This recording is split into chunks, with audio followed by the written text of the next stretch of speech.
Now, any questions or suggestions? A full room, people standing up the back, and no suggestions. Tim Piper. I mean, I'm not a dairy farmer. I'm a livestock farmer. I've got beef and sheep. But one part of the UK industry that is really going to suffer very badly are specialist dairy farmers who possibly run sheep and dairy cows, and by and large are only growing maize and grass. A lot of them would only grow grass. Under this new greening diversification proposal, they are going to suffer hugely, and they're an industry that's already under severe pressure. How would you propose that we're going to deal with those guys? Because it's unfair to make them diversify their cropping if it's not within their scope.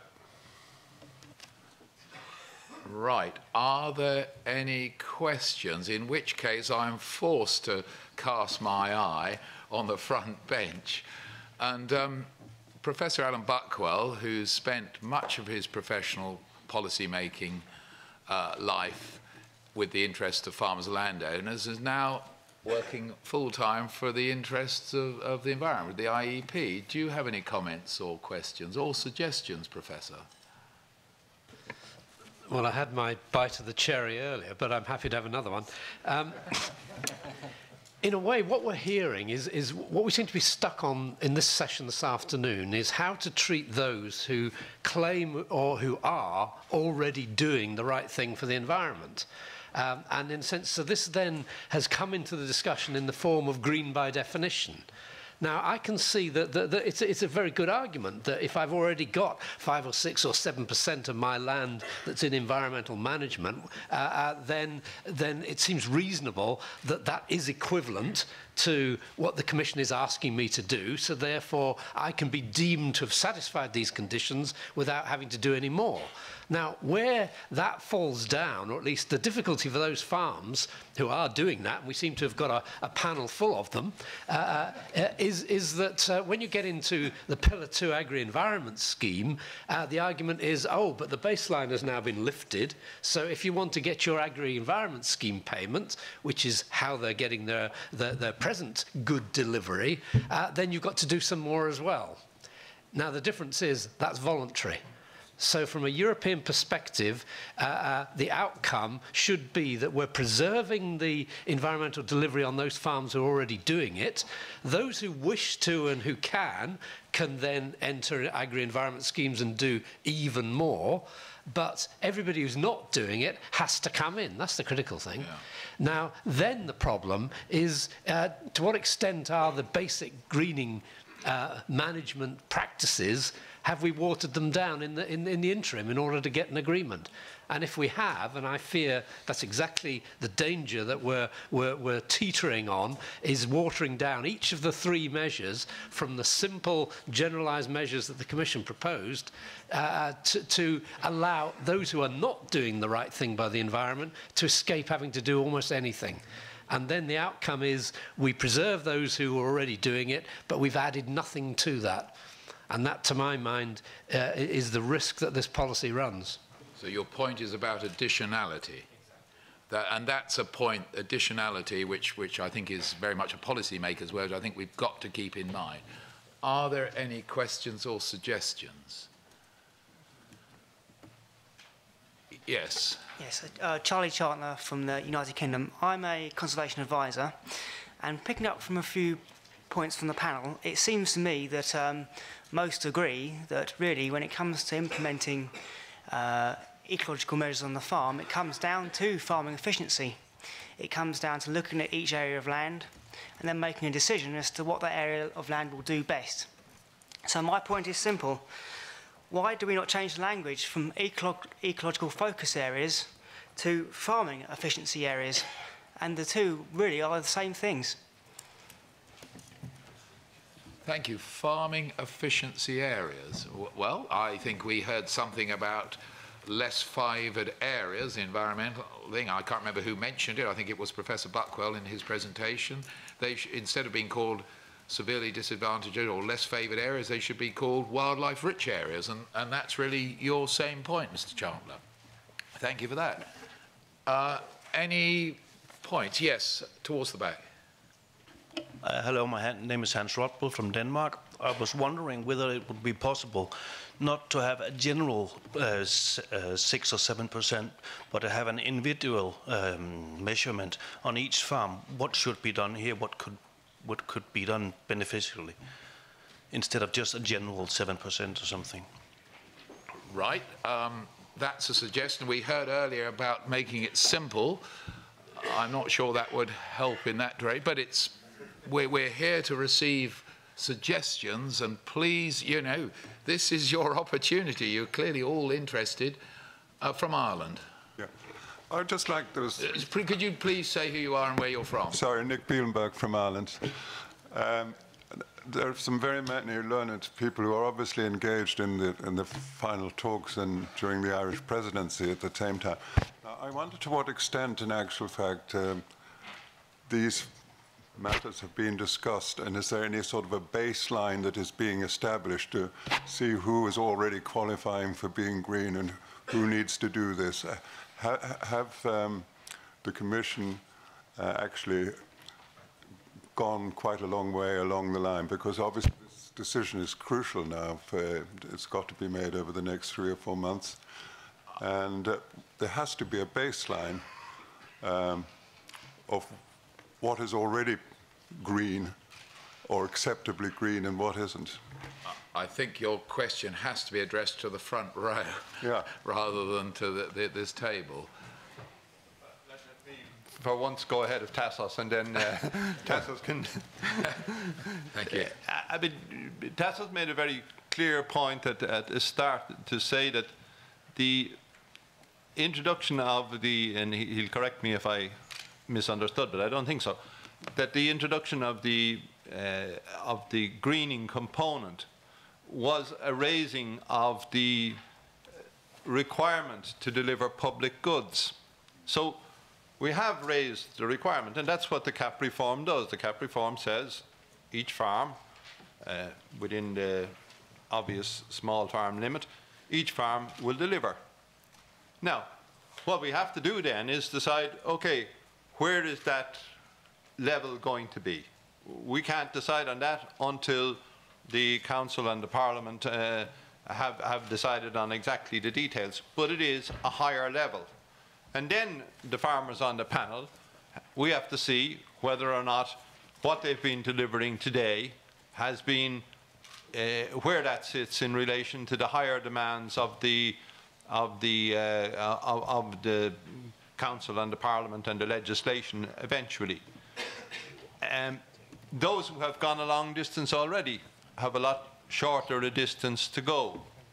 But we cannot have a situation where, and this is certainly Tassos' business rather than mine, where we would have double payment, which would just simply be challenged in the WTO and which would leave us completely weakened on the very shape of the policy. So, yes, we need to define new thresholds where agri-environment starts, and that has to be very clear on the principle, and it's being questioned, in my view, in the different fora where this is being discussed, on the principle that all relevant legislation applies in its entirety. And I've seen, for instance, remarks made about, well, why don't we have green cover as a requirement of greening? And I look to the Nitrates Directive, and I find that it's an obligation in many areas under the Nitrates Directive. We have to be clear that it's got to go beyond legislation, and it's got to go beyond good farm practice as defined in the GAIAC standards. And the agri-environment scheme that will be built on it has to go beyond whatever the greening says. They're, for me, the fundamentals. And if we move around on the fundamentals, we lose the simplicity that Tassos has mentioned, but we also lose the whole construction of the reforms of the CAP that have developed over the last 20 or so years. That's very helpful of you to set out the fundamentals so clearly, and I think we're very grateful.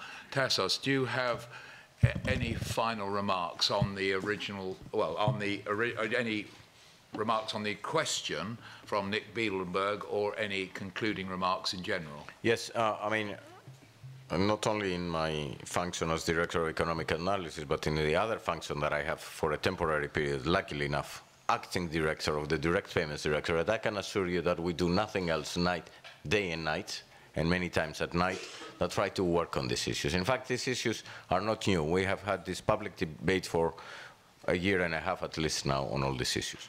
We are at a pretty crucial stage where both the Parliament and the Council have to determine what is their mandate to negotiate with the Commission about the various aspects. And I think as we move into this situation, we will start to get more into the details, not only of what we want to do, but what this means in practice. Is it manageable? Will it solve the problems we want, or it will move us away? And I think in this exercise, we need to keep in mind what this debate is all about. It's about land as a reference with better targeting of support. It's about land use as a condition for getting the support. And it's about land use changes as a long-term objective to make European agriculture more competitive and productive. These are the tests that we need to pass at all levels, Commission, Council and Parliament, and I think we have to pass them together because it's a common interest. But these are exactly the areas we're focusing on right now. Thank you. Thank you. That's very clear. Any last points? Yes, from Sweden. Niels Treskov from Sweden. I think it's perfect we're discussing all these things, and I think it's great that we are actually putting in these greening parts in the CAP. But as we know, countries like Sweden, Denmark, UK, etc., we have been doing a lot of these things with the help of Pillar 2 today. And a lot of other countries who hadn't been able to finance, co-finance with the governments and so on, has not been doing very much within Pillar 2 for the environment. Please don't give those who have been doing something a slap over the fingers because of have them to do something more. Let's show the public and the farmer in Europe that those who have been doing something for the environment, give them a star instead. I think a lot of them are feeling they're getting a slap over their fingers today. Thank you. Well, that's a point we've heard a few times in the last hour, I think. I think we've understood that point pretty thoroughly. I don't see any other hands being raised. Yes, I do. Yes, two. Well, very quickly. Mindaugas has volunteered to cut his conclusions down to 3 minutes because we're having such a go, and he did it voluntarily. But very quickly, left and right. George Stanley from the United Kingdom.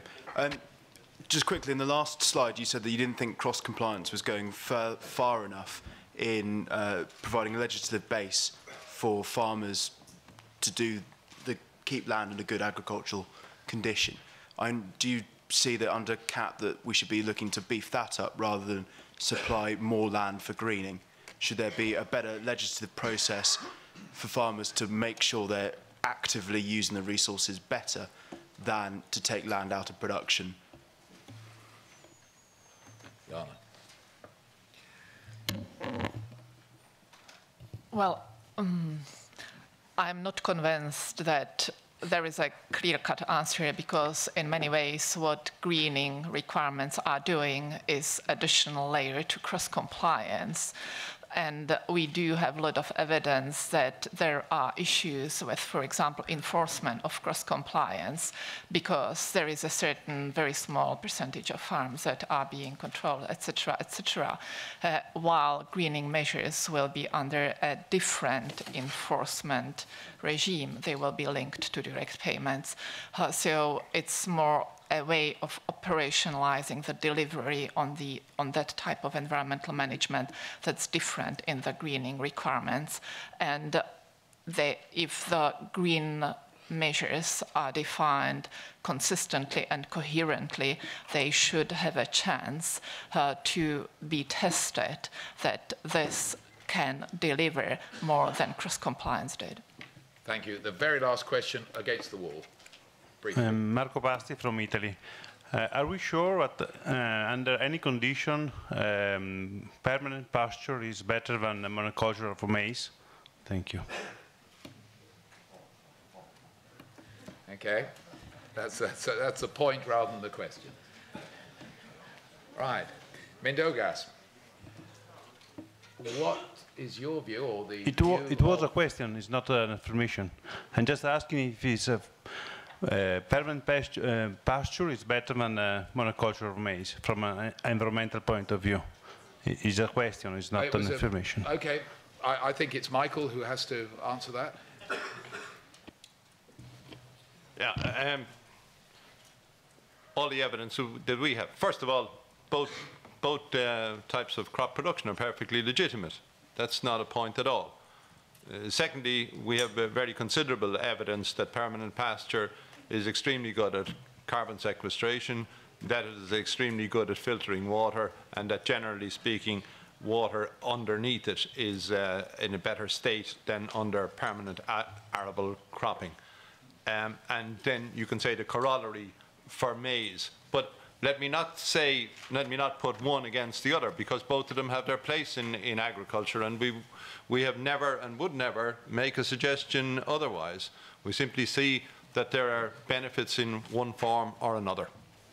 Thank you. Sorry, I took your question as a statement rather than a question, but we've heard the answer. Mindaugas, you...